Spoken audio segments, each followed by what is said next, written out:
Hi everyone, I'm here with another live. It's been a while, and if you're watching this on replay, then we're gonna just be talking about all kinds of stuff. I'm just waiting for some people maybe to join me live, and we're just gonna be talking about some Gnostic teachings, Christian mysticism. We can talk about dragons, we can talk about all kinds of stuff, we can pull some cards. So I'm waiting for a few more people to join. There's already a few people joining. So yeah, if you want me to pull a card for you, then let me know in the comments. Just type something in the comments. I have a few different card decks, and I'm gonna be reading a little bit from this book. I always have this book with me whenever I talk about Christian mysticism, Gnostic teachings. So we're going to be looking at some of the stuff that's in this book, because there is some stuff in there that, even though this is a story about 2000 years ago, a lot of it we can apply to our like modern initiations, mystery school initiations that we go through today, really.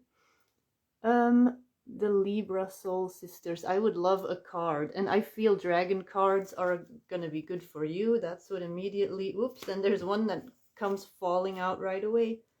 Orange Gold Dragon from Arcturus opens you to knowledge from the new golden age. Carry the energy of the future, be a guiding light. So that's your card. Oops, with this light.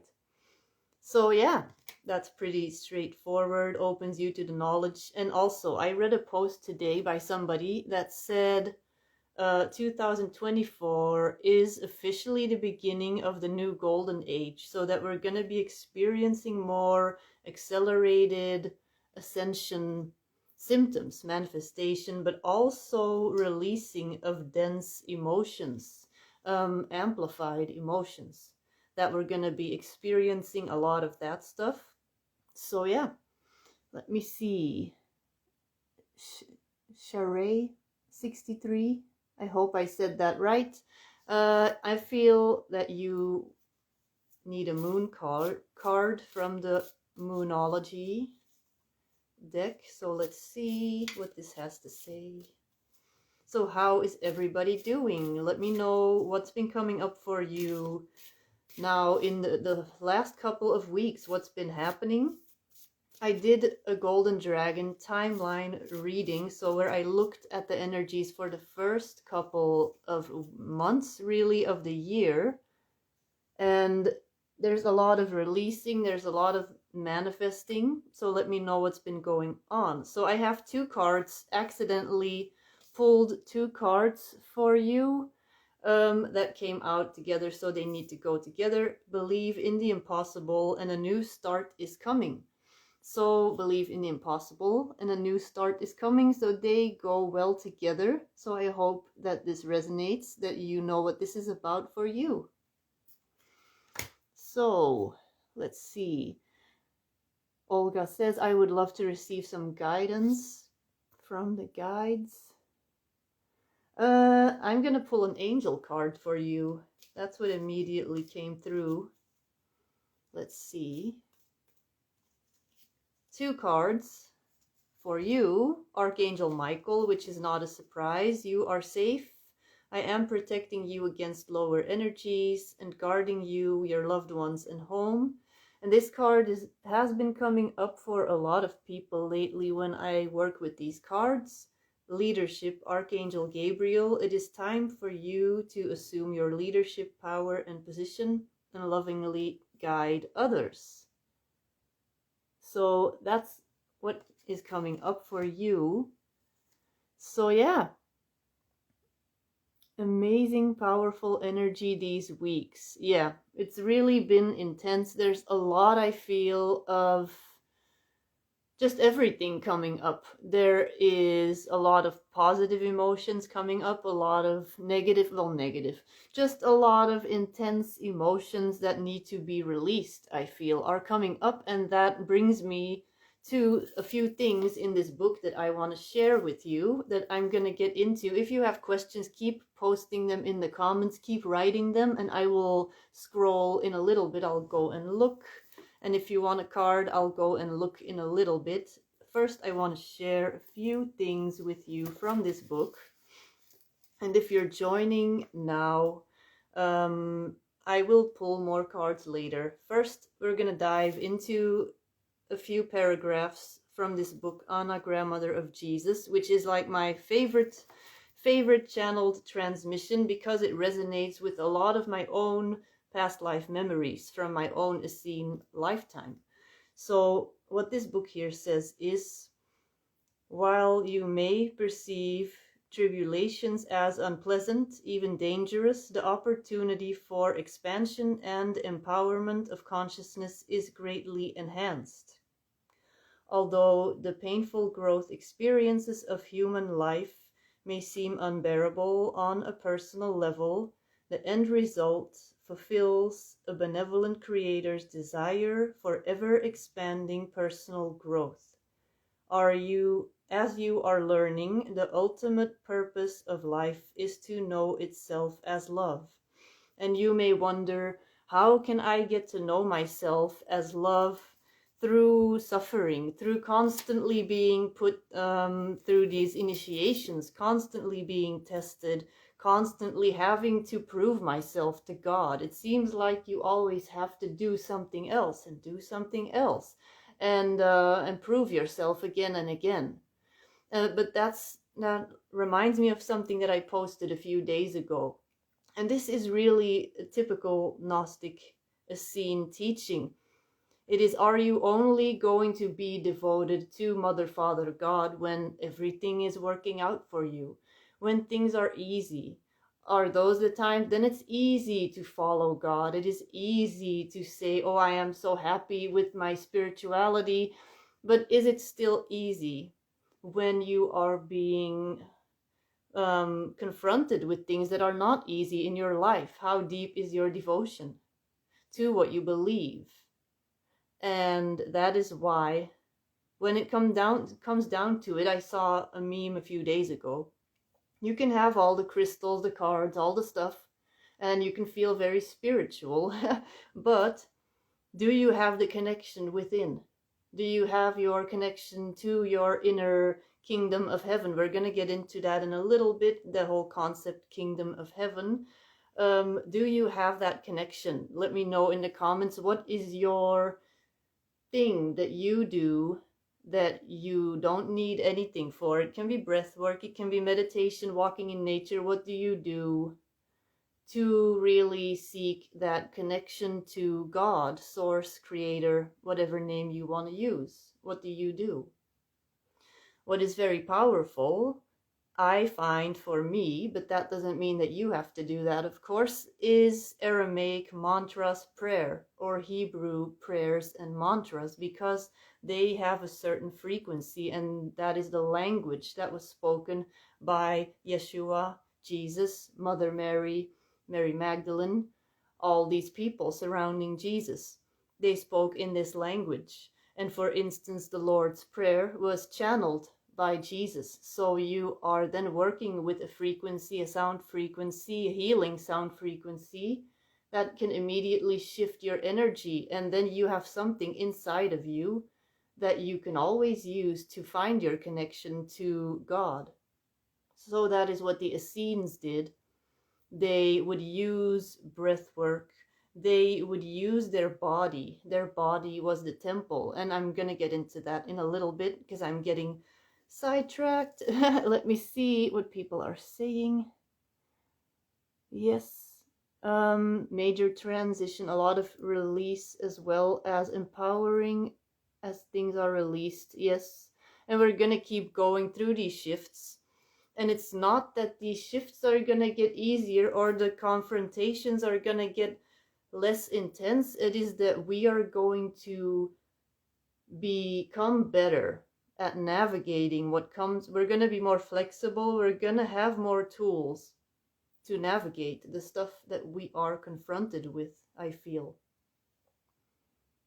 Meditation using gold energy, feeling all the emotions and connecting to them with spirit and breathing. And breathing, that is really, and being in the now moment. Only the now exists, calling in crystalline energy. Yeah, bringing yourself back to the now. There's even something in this book here that I don't have to go find it. I remember because I was reading this book few hours ago. I was like going through this book, seeing, okay, what can I get out of this book? That you can only find God in the now moment. Because if you're going to the future, to the past, then you're going to let this now moment pass you by, where there is only the now. So the connection is always in the now. And that is something that we see in a lot of traditions. You see that in a lot of Eastern philosophies. You see that in Gnosticism. It is all in the now moment, that you can make changes, that you can shift your awareness in how am I going to approach what I am presented with right now. Because that's the only way that I can make changes in my life, with what I am presented with right now, basically. So being in nature, being in nature, getting sunlight, which is not very easy for me right now.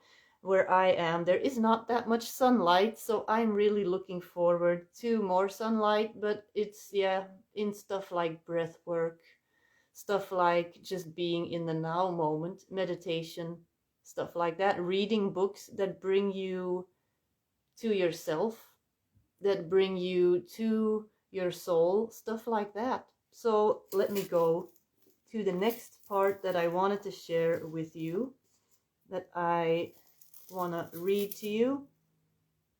The Druids were a remnant that preserved the wisdom of ancient Atlantis upon the British Isles. So even before Moses took the Hebrews out of Egypt, he sent representatives of all 12 tribes of Israel to establish colonies in Albion.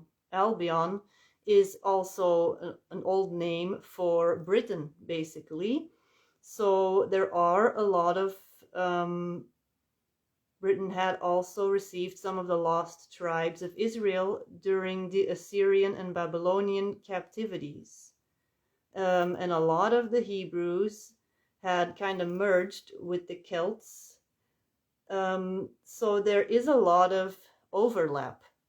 That's what a lot of people don't know about Druidism and Essene teachings. There is a lot of overlap. And this is a channeled book, but there's also been historical. I'm doing a course right now, and it's all about the Celtic Church with Oliver Huntley and Ryan McKenna, I believe his name is. And Oliver Huntley is one of the teachers that I worked with in his Aramaic course in 2021. And they speak a lot about the Essene and Druid teachings being very closely related.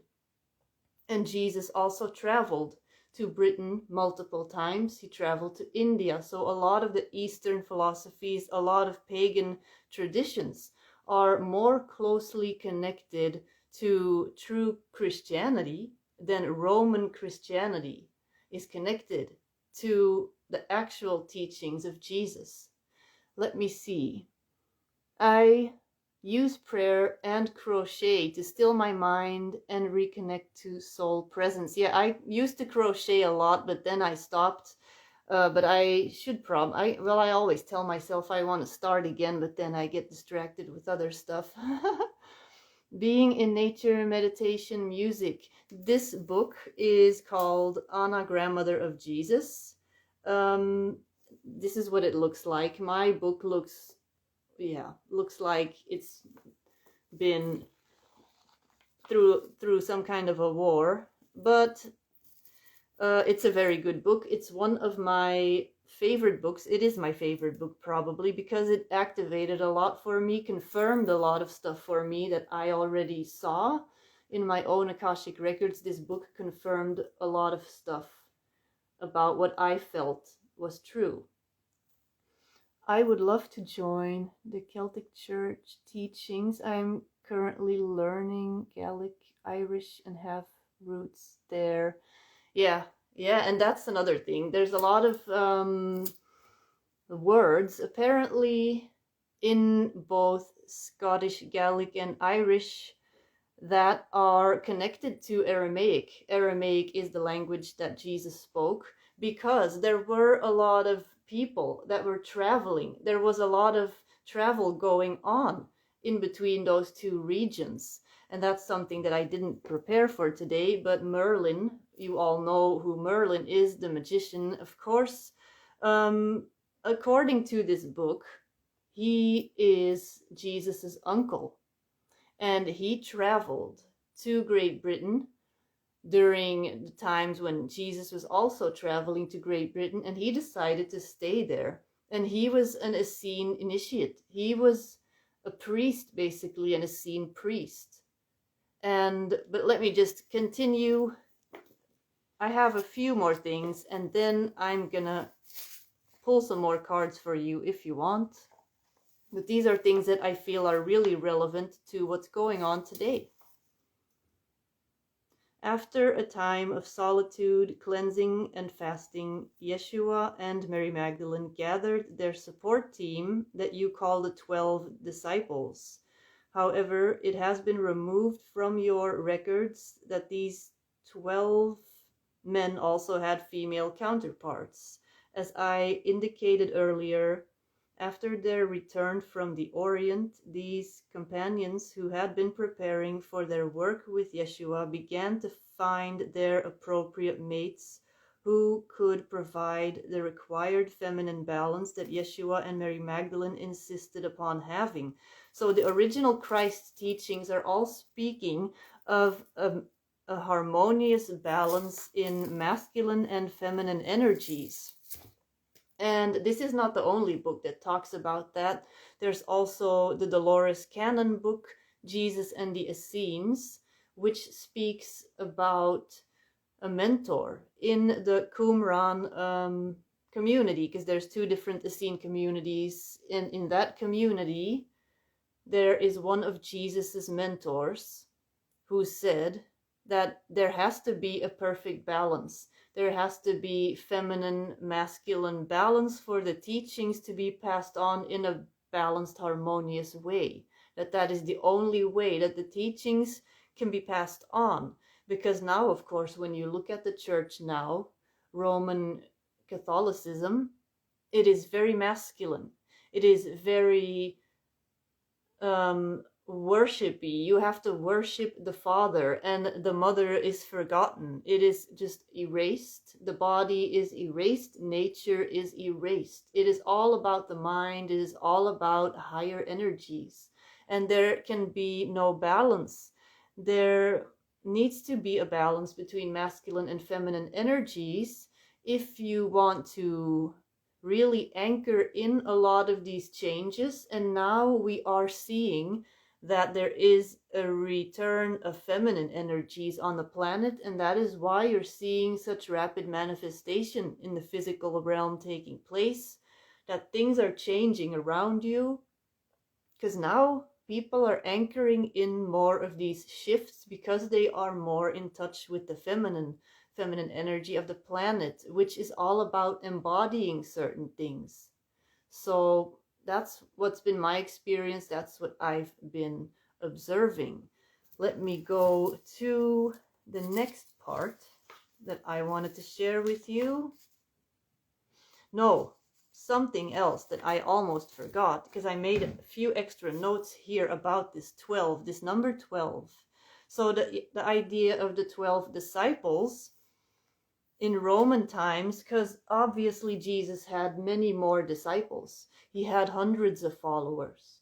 The Essene Mystery School had numerous members that were following him, that were learning from him, that were supporting him. But the number 12 was very important in Roman paganism because they had their sun god Mitra, and he was basically, yeah, the sun god. There were different grades or levels. I took some notes here.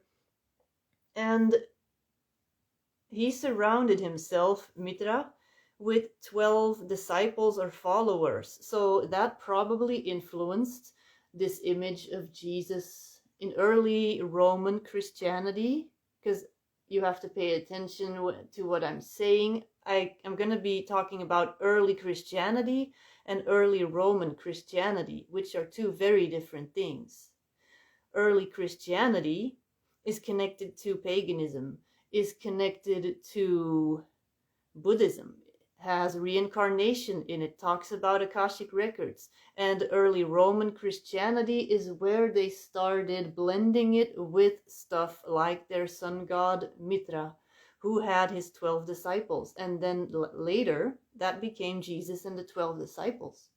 But he had way more. He had a bunch of followers. He had at least 100, if not more, direct followers, and that's just from what I've seen in my own Akashic records. So, and then there's people like Dolores Cannon that have done hypnosis sessions with people that have confirmed this information.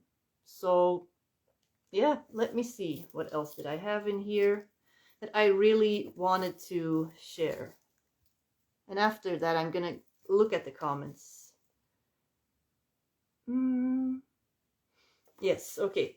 Believe more so in the witness born within your own heart than in that which you perceive to be miracles wrought at my hand. For I do nothing of myself. It is the Father, Mother, Creator within me that does the works you see. Okay, what I want to say about that is people, of course, have this idea in traditional Roman Christianity. Jesus is this special person. Jesus is this miraculous person that we can never be like Jesus. We have to worship Jesus. Of course, Jesus never wanted to be worshipped. Jesus was always just saying, all the things that I do, you can do, and even greater things, is what he said.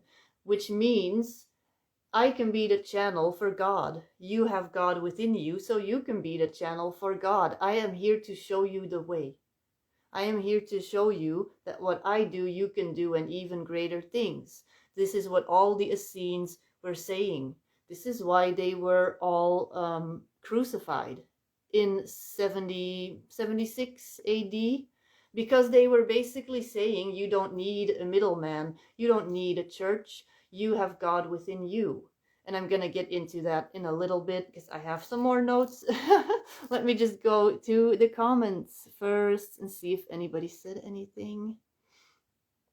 Uh-oh, I can't scroll. Oh, here. Okay.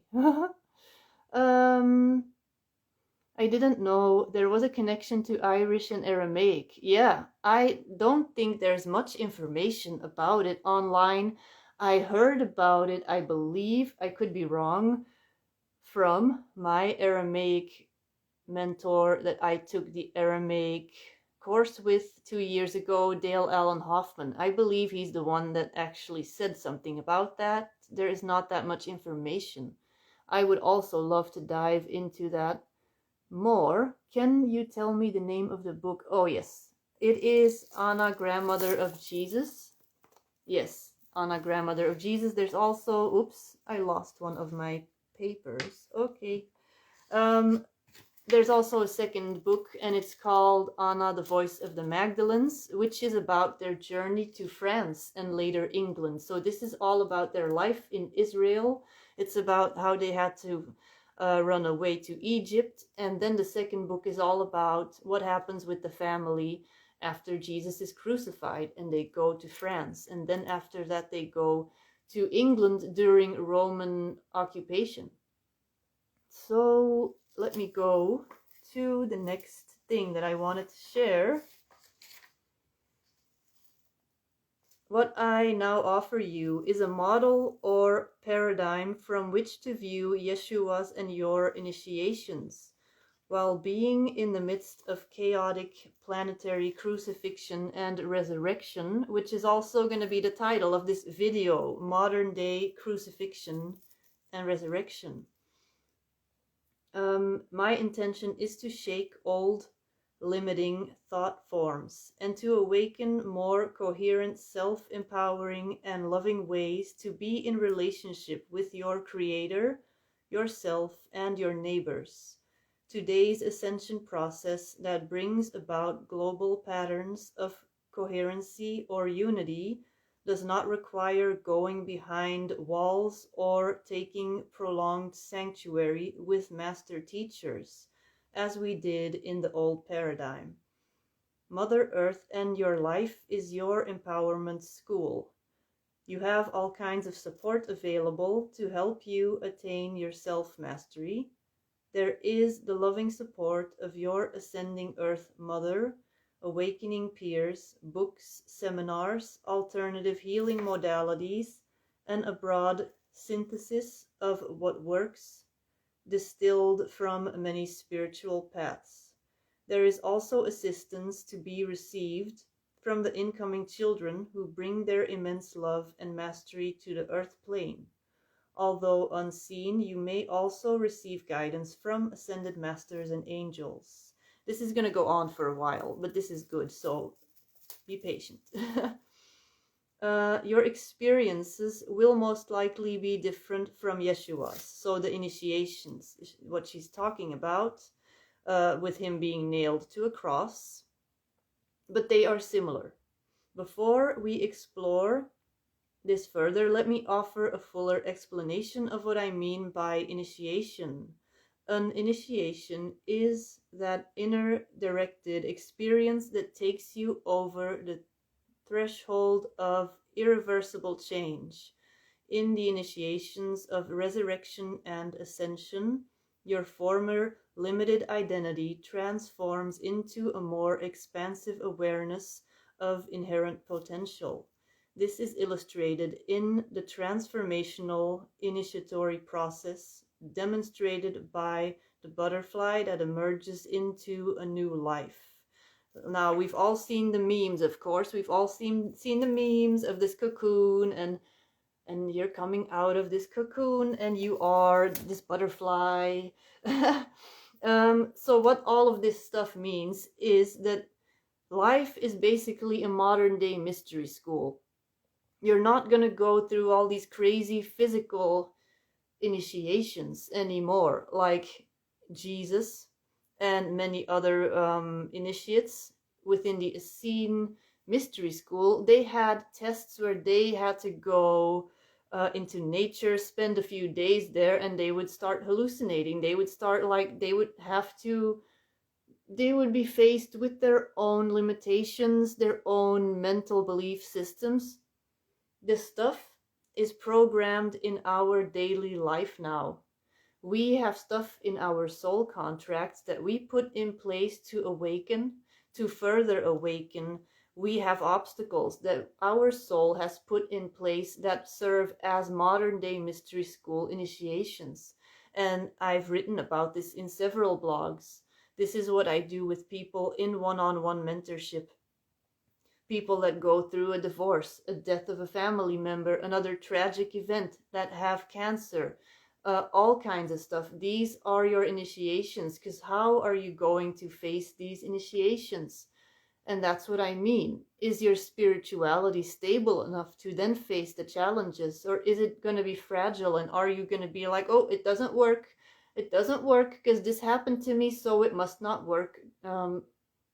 That's when you are being asked to dive deeper within the depths of your devotion, of your connection to Mother, Father, God, to Source Energy Creator. So that is what this book, for instance, is all about. And that is what Jesus, the true Yeshua, Ben Joseph, is all about. He was not like, oh, they're gonna nail me at the cross. Sorry, God, you disappoint me. No, he was on this cross, devoted completely to God. So he showed the way to us. I'm not saying we have to be crucified. What I'm saying is we are going to go through mental crucifixions. that are all going to be happening in our mind. We're going to have to overwrite old stories, old belief systems, programming, ancestral stuff, whatever, all kinds of stuff. And we have the help of the ascended masters, we have the help of angels, and we have the help of our higher self, which is a connection to God. Okay, let me read some of these comments. That's it, just more people joining. That's good. If you have any questions, put them in the comments. I'll pull some cards in a little bit. I have 2 more things, I believe, that I wanted to share. Or 1. Yes. Okay, where am I? Okay. So some of these things are things that you may notice now that are going to be happening to you in this new golden age that we are about to enter into. So this is illustrated in the transformational initiatory process with the butterfly stuff. I talked about that. As you read the following 5 aspects of initiation that could be affecting your own life, please ask yourself which ones seem to have a personal meaning for you today. So pay attention and write in the comments what applies to you of what I'm about to read to you right now. A marked change that brings a committed willingness to align limited consciousness with a higher will and purpose. So you noticing that your divine will, that your free will is starting to line up with divine will. That what you want for your life is automatically what your higher self wants for you. And if you're watching this, then the answer is going to be yes. Physical changes in which toxins are cleared and dormant DNA codes are being activated, which results in enhanced health and increased potential for demonstrating paranormal abilities. Now, what can happen first is that you are going to get weird illnesses. Your body is going to act weird, maybe, because a lot of the times we are also releasing old stuff. So that's what these ascension symptoms are. And those are invitations from your body to really feel into what is happening with the energy that is in my body right now. Emotional clearing and greater emotional maturity. If you're watching this, then I'm pretty sure that you can say yes to that. Changes in self-perception, greater sense of divinity, sovereignty, interconnectedness, and heightened creativity, telepathy, clairvoyance, all these just intuitive abilities that are natural, that are our natural state of being, that you're going to notice that those are naturally just going to develop because you are open to receiving your full self and your potential. So how are you seeing that these things are happening in your life? So let me see. We have to die our old ways, mindsets, behavior, etc., to be born again. Exactly. That is what's going on. And that's also what this butterfly metaphor represents. You are going to, because what happens with this caterpillar, it's actually pretty creepy. It goes into this cocoon and it completely dematerializes and becomes this weird stuff. And then it completely rebuilds itself into a whole new creature. And that is what a lot of us are going through, a lot of people that are going through this process. You feel like you are completely being taken apart, and then you're being put together again as a completely different being. And that is the scary thing. You have to release control of what that's going to look like, because you have no control. You have to just surrender and let it happen. So yeah. Let me see, what else was I going to say? There has been much misunderstanding about the nature of crucifixion and resurrection. However, these are the foundational initiations of empowerment that anyone who chooses union in God experiences. I offer you my perspective in order to bring clarity and to motivate more empowering choices. Christ's ascension cannot be understood until the initiations of crucifixion and resurrection are recognized as those transformational events that may be already occurring in your life. So, yeah. What if Jesus' crucifixion was simply a demonstration of how you can align your will with divine will, release all attachment to a limited identity, and open the way to being the radiant one that you already are, not the false self that you think you are? So yeah. And that's, of course, people don't like to hear words like crucifixion, resurrection, all this stuff. It sounds very biblical. It sounds very churchy. But we all have our personal mental crucifixions and resurrections, because how else would you get to know the full spectrum of your soul and what you are capable of in a physical body? What you are capable of when you have limitations that you put in place. Because that's the funny thing. You put these things in place so that you can remember that you put them in place, and so that you can choose how to react to them, how to remove them, how to change your reality.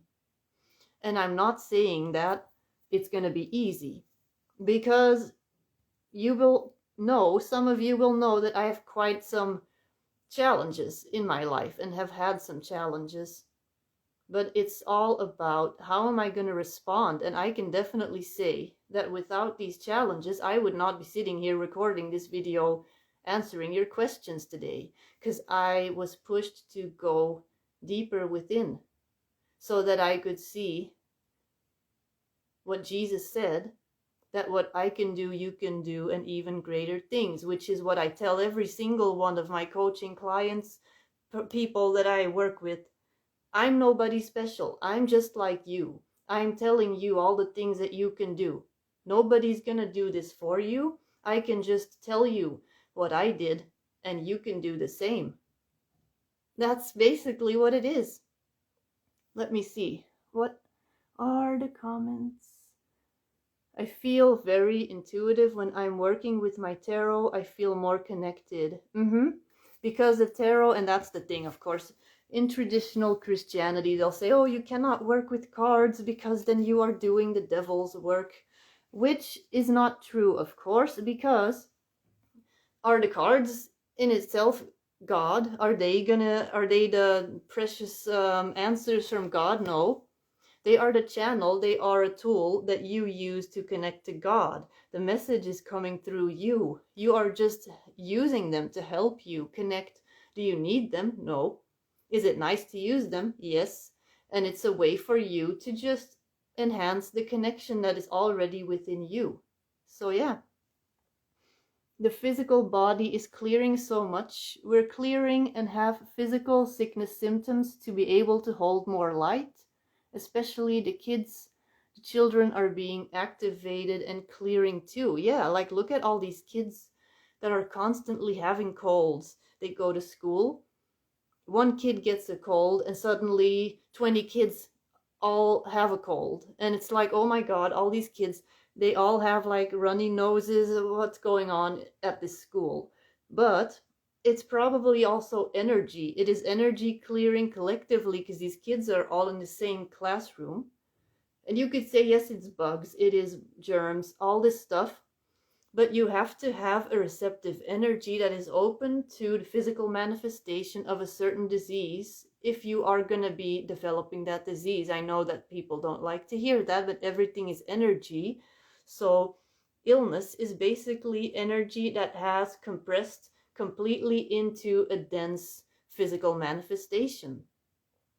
And that's what it is.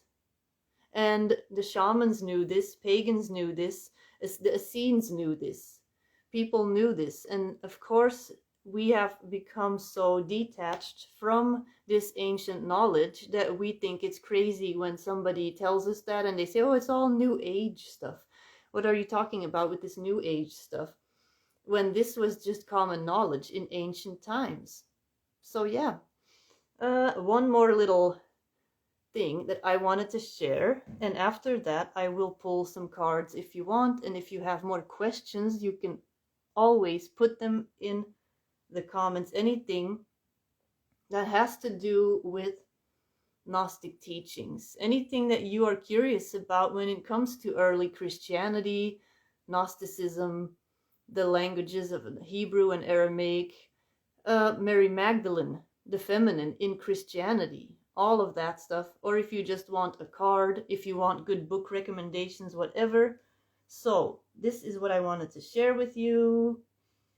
The Kingdom of Heaven. Now I have to make sure this laptop isn't gonna fall. The Kingdom of Heaven. Okay, everybody has heard of that, the Kingdom of Heaven. But of course, when you go to church, say you have to go worship in a church in this building, you have to go there, otherwise you're not really a good Christian. Of course, the Kingdom of Heaven is within you. You don't need a building, you don't need a middleman, you don't need any of that stuff. It lives within you. This is what the Gnostics were always talking about. Strip yourself from all unnecessary extra layers. You do not need the priest. You do not need the building. You do not need, and in that way, Protestants and earlier the Cathars and stuff like that, they were very simple. They were all about stripping away unnecessary stuff that was distracting from actually what was happening, the connection to God. And when you look at the Essenes, they are all about finding God within you, going anywhere, and you can be with God. You can be with God in a little house. You can be with God in the forest. You can be with God in a cave. You can always be with God in your breath. Because I say this a lot, of course, but I'm going to say it in this video too. The word in Aramaic for breath is the same word as God, as spirit, as wind. And in the Bible, they just changed it completely to God in all of the places where this word was mentioned. So often, the context was actually spirit, wind, breath. So when they're talking about God, often they were talking about breath work. And so that's where a lot of the ancient Indian traditions are actually way more similar to early Christianity than Roman Catholicism, because it talks about the body. It talks about drawing breath into the body as a way of drawing God into the body, and that the body is the church, basically, and God is your breath, is what they're saying. So those are Essene Gnostic teachings that are very similar to New Age teachings. So yeah, let me see. So the word for the Kingdom of Heaven in Aramaic it's two words. It's Malkuta de Shemaya. And let me just dive into that word a little bit. Actually, the word kingdom is, well, it was translated to kingdom is Malkuta, but that is a feminine word.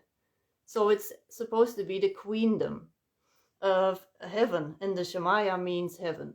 So Malkuta is kingdom, but words ending with ta are feminine. They are always feminine in Aramaic. And they will say, a lot of people say, those are just grammar rules. Those are grammar rules within the Aramaic language. It is not because the language, the word ends with the ta sound, and it's according to the rules, it is a feminine word, the grammar rules, that the meaning of the word is feminine. But I wrote something down that I wrote it down. What did I write? So it's a typical indicator of the feminine gender. What I wrote was,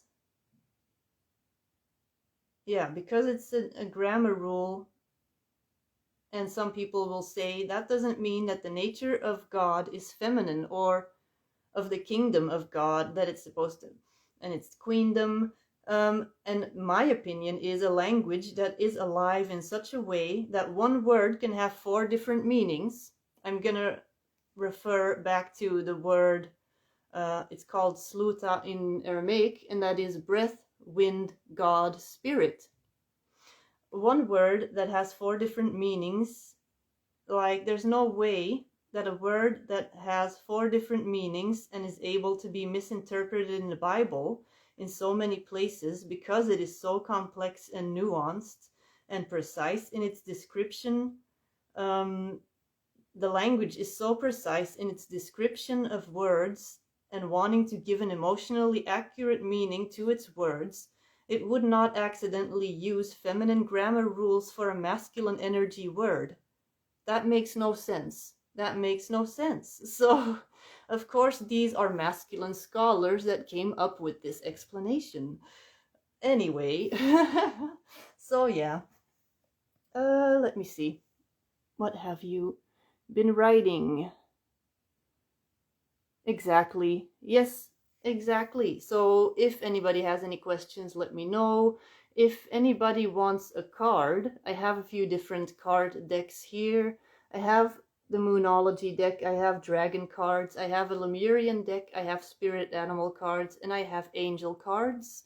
Or if you just want to share what's been going on with you, or just questions in general about spiritual awakening, about religion, about Gnostic beliefs, about Akashic records, past lives, about just your journey, intuitive development, anything.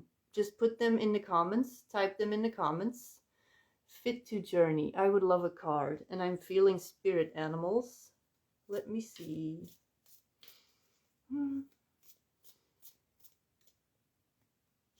Okay. Persistence, new possibilities. See, but that is really what's happening, I feel, for a lot of people now in 2024. New possibilities, persistence. Like, don't give up when things get difficult. Again, with the mental crucifixion, resurrection, the whole butterfly cocoon thing. Like, keep on having faith, because new possibilities are right around the corner. I hope that that helps. The Libra Soul Sisters. I would love a Lemurian card.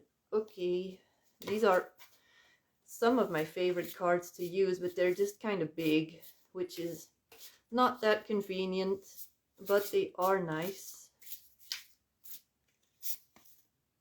Emergence. Celebrate sensuality, joy, right to enjoy truly living. So, as you can see, they're really big. So I hope that that helps. One soul, not for sale. That is a pretty cool name. My soul is not for sale. Satan, you cannot have my soul. Anyway, a dragon card. Let's see. Green Dragon helps you tune into the secrets of nature, receive answers and guidance from nature aligned with your divine essence. Feel it's about slowing down, and it's about just really being present with your body and grounding in, and yeah, going into nature, doing stuff so that you are really like walking or something, that you're not in your head too much. I hope that that is helpful. Let me see. I would love a Lemurian card. Okay. I have the same problem with some decks, that they're so gigantic and they're hard to shuffle. Yeah, they are. Manifest. I don't think I've ever seen this card. I've never seen this, and I've owned this deck for 2 years. Manifests. Co-creation, gratitude, divine alignment, joyful visions. So that's get into it with me. That's for you. That is a pretty cool card. I have never seen this before. That's crazy. Okay. So yeah, if I'm gonna pull a few angel cards just for whoever's watching this now or on replay. And if you haven't yet, definitely go check out the timeline reading that I posted, I think the day before New Year's, where I talk about the energies that are going to be coming up, well, that are now happening in the first 6 months. I feel there's a lot of stuff shifting. Clairaudience, Archangel Zadkiel. Notice the loving guidance you hear inside your mind or from other people. Prioritize, Archangel Metatron. Focus on your highest priorities. I will help you get organized and motivated. And Archangel Raphael, eat a healthful diet, get adequate sleep, and exercise regularly for optimal health. So yeah, what I feel is there needs to be a balance between intuition, the body, and organizing your life. And that is what's coming up for a lot of people. This has been coming up in different readings that I've been doing for other people, in this timeline reading that I mentioned earlier. It's about setting boundaries with things that you are not available for anymore. People, activities, energies, habits, that you can just kind of toss them out the window. Replace them with newer, healthier habits, belief systems, stuff like that. But for a lot of people, that also means facing things that were comfortable, facing habits, facing programming that may not even be yours, that may be coming from your ancestors, that may be coming from your childhood. About money. A big one for a lot of people is money. Doing what you're passionate about, belief systems around being limited around money. I don't have enough, when in reality there is enough, but that you have to be open to receiving it. And if you are subconsciously not in your body, for instance, and you are in this frozen state, then you're not going to be able to receive, for instance. I'm going to pull some dragon cards now for those that are going to be watching this later on replay, or for those that are watching now. Specifically about money. Yes, because the golden dragons are coming in. Who are the golden dragons? Haha, they are my new best friends. They are a branch of seraphim representatives.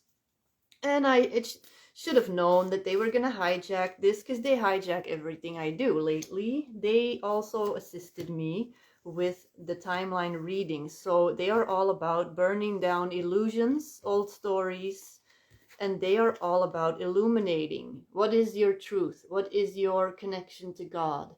Who are you really? What is your highest potential? That's what the golden dragons are about.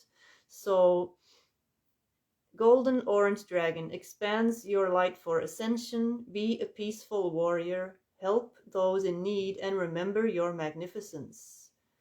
So it is time to remember who we are. It is time to fully step in a peaceful way into expanding our light, holding more light, and remembering who we are, what our potential is.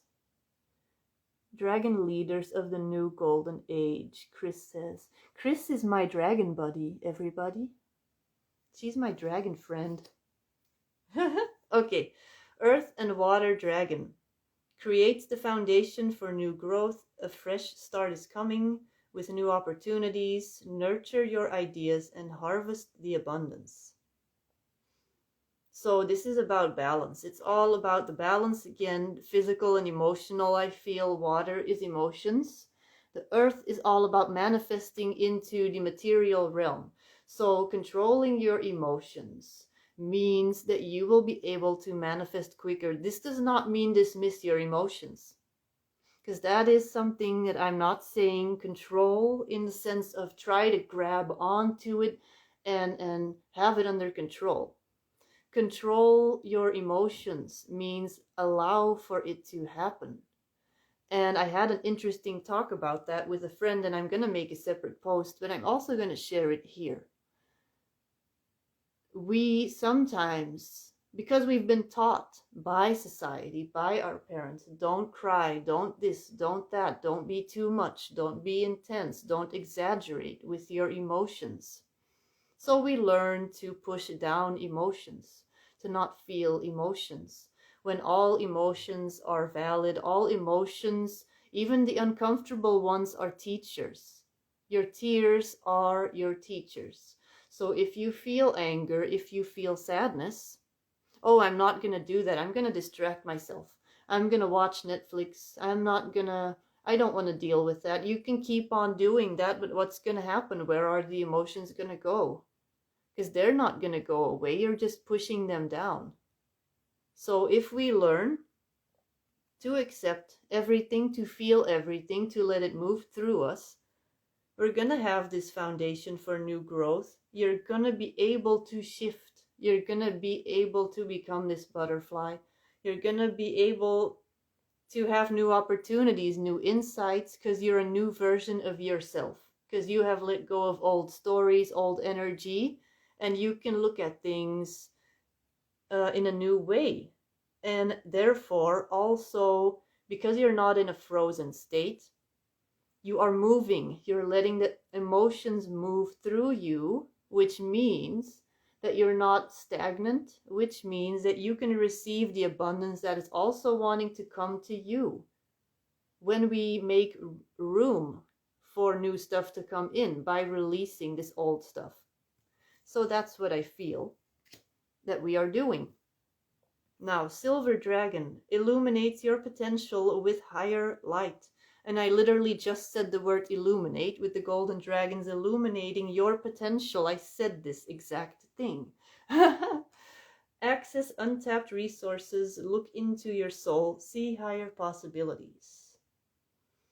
This is the year I feel 2024 is going to be the year where a lot of people are going to see their potential and that they can do more than they thought they could do. Like Yeshua said, all things that I can do, you can do, and you can do even greater things.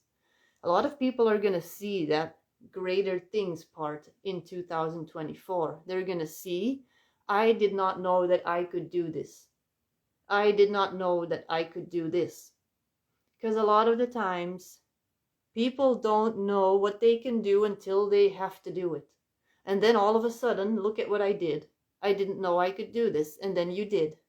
So that's what I feel is going to be happening for a lot of people in 2024.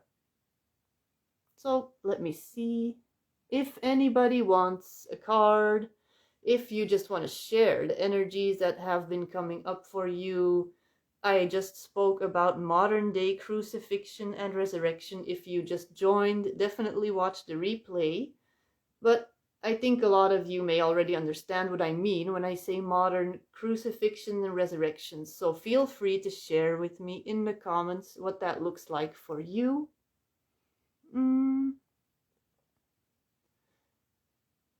Been having many dragons sink here as well. I have just recently seen very clearly several dragons in my half state of sleep and waking. The dragons were clear in vision and in motion. You and I know dragons even cry too. But dragons are very heart-based. I didn't know that. Thanks for the dragon card. Yeah, dragons. Let's talk about dragons. So, they have been coming up for a lot of people. And I have been writing, channeling, getting a lot of dragon information. Now, how are dragons connected to Gnosticism?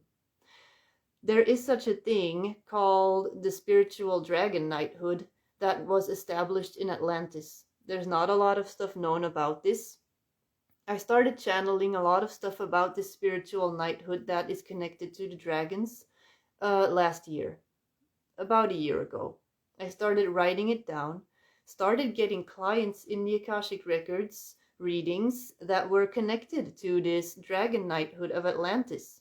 And this Dragon Knighthood of Atlantis kind of collapsed after a while with the rise of the Christian Church, the Roman Catholic Church, not the true Christian Church. Now, there is a lot of dragon imagery in the Middle Ages, all this stuff. And I've seen how dragons were actually around during those times, but that is something that you're not going to find in a traditional history book. It is something that you're going to find a lot of people are going to be talking about that. Oh, I have seen dragons in Akashic Records, in meditation, in all this stuff, in hypnosis sessions. I have written 2 stories now, and they are all about dragons, angels, all that stuff. And one is about Avalon specifically. What Avalon was like, how humans and dragons interacted with each other.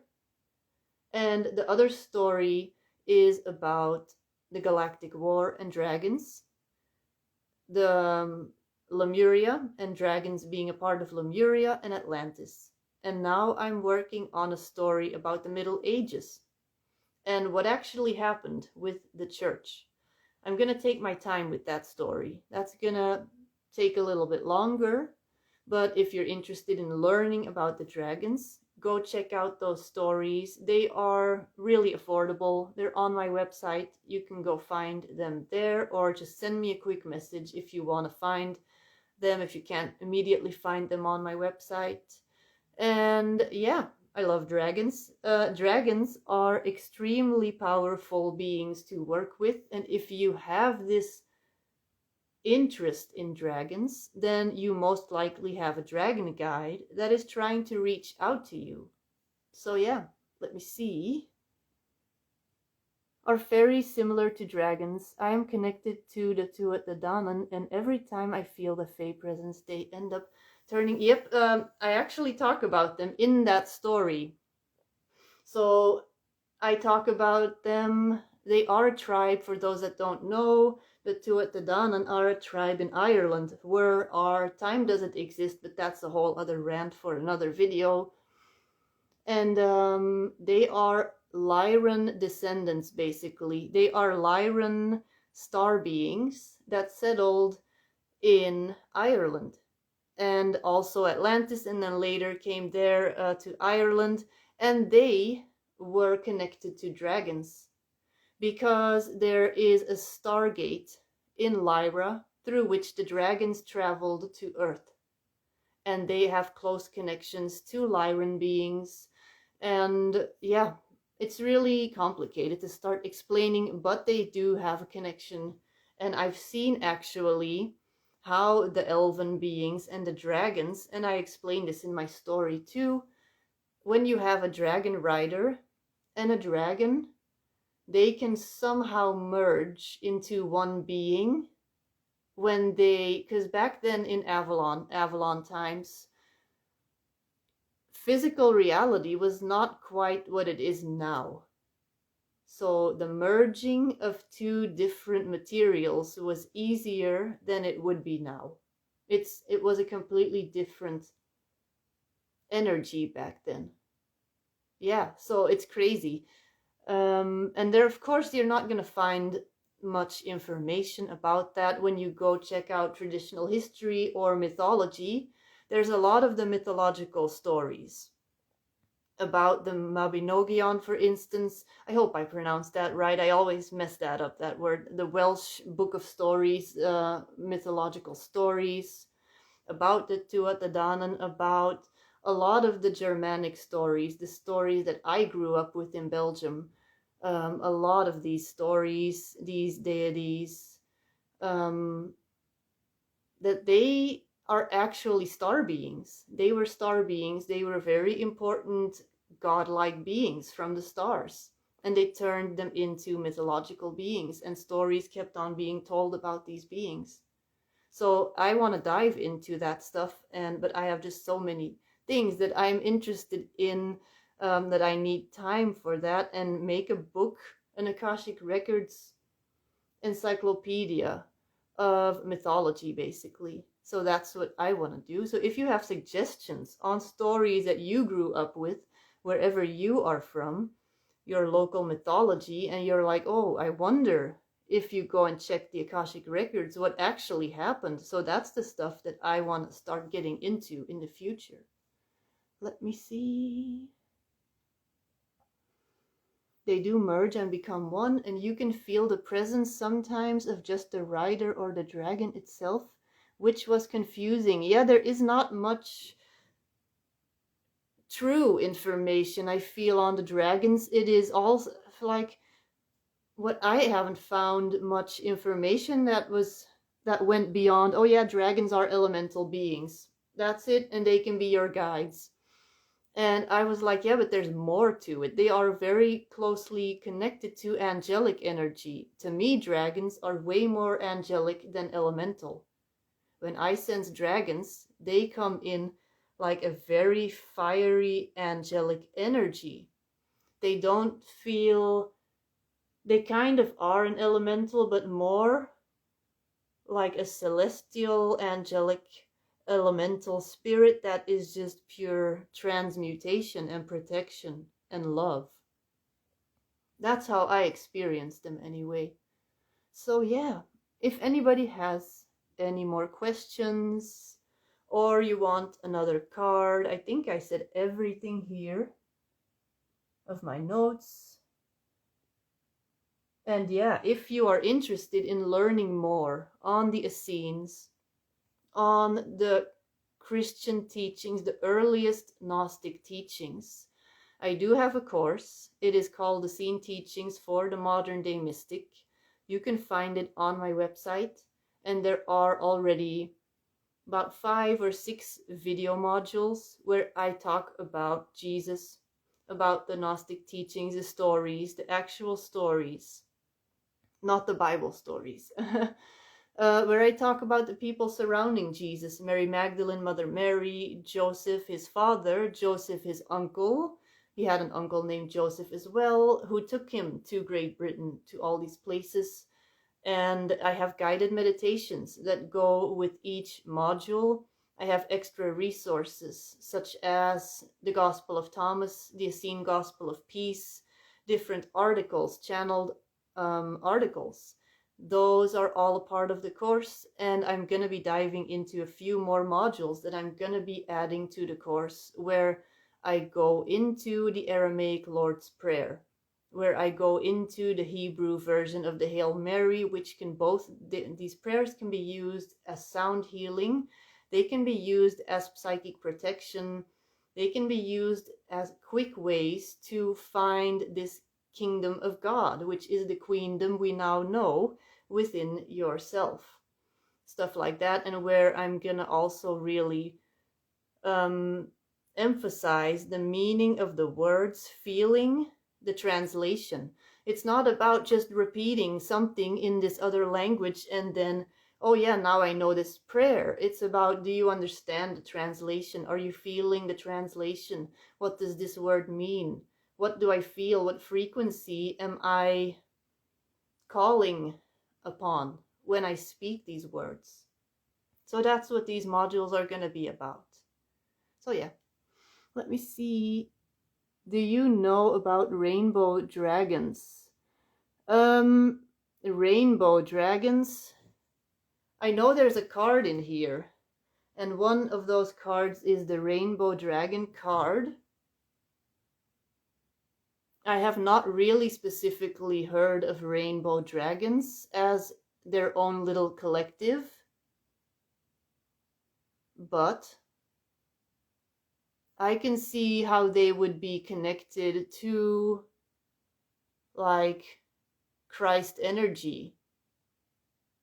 And what comes to mind is Metatron. Automatically, Metatron, because Metatron for me is also very connected to this rainbow prism frequency. Could I have a card? Okay. Angels. I'm feeling angels for you, Chris. Let's see. Overcoming difficulties. Archangel Jeremiah, the worst is now behind you and you are surmounting any previous challenges.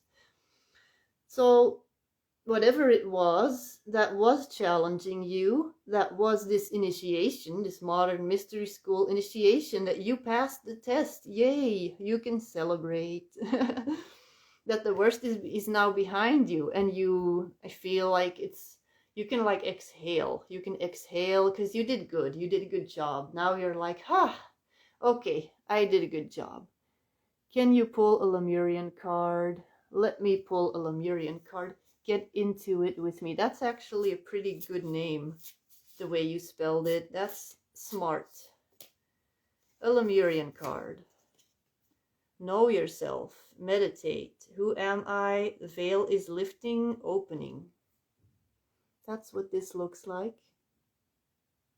So, yeah, it's about getting to know yourself, meditating, going within, really listening to who you are, what your soul wants to tell you, and also like illusions about your identity being stripped away and just kind of embracing who you are, I feel. I hope that was helpful. Okay, if anybody else wants a card, I think I kind of said everything I wanted to say about, that was kind of my topic for today, this mental crucifixion and resurrection, and how that is our modern day mystery school initiation, how we create those for ourselves. So yeah, beautiful. That is where I am right now, shedding old beliefs and getting back into it. Yes. Yeah, then I think I'm gonna wrap it up for today. If you are watching this on replay and you would like to learn more about these Essene teachings, Gnosticism, check out my website. Go check out the Essene teachings course. I have several articles on my Substack blog that you can also check out when it's about modern mystery school initiations, Essene teachings, stuff like that. And yeah, I'm plan on doing these little Gnostic tea times a little bit more on Instagram Live. Let me know if this time works for you, if you have watched this live, or what times work for you if you are watching the replay and you would like to be there live next time. Let me know. I usually do this on the weekend, but I think I'm gonna do them on Sunday. It's like a little church moment, a Gnostic church moment that we could do together. And I'm always gonna have some card decks with me, and I'm gonna pull some cards. Speaking of which, until the end of this month, so about a week and a half still, I have discounts going on. I have discounts going on these timeline readings that I mentioned earlier, the Golden Dragon timeline readings, on the angel messages, and on the Akashic Records readings. So you can find all of that on my website. It's all right on the home page. You can find out more. And yeah, I look forward to seeing you all again soon. Oh yeah, before I forget, I have a video series about the Akashic Records. And I'm now at video number 24. I'm gonna make 33 videos total. If you haven't checked it out yet, watch the 24 videos that are already online. They're on Instagram, YouTube, in my Facebook group. It's just all advice on how to work with your own Akashic Records, how to work with your past lives, how to work with all of that information, or to meditate with it, all that stuff. So, yep, that is it, and I will be back later with another video. Bye bye, and thank you for being here.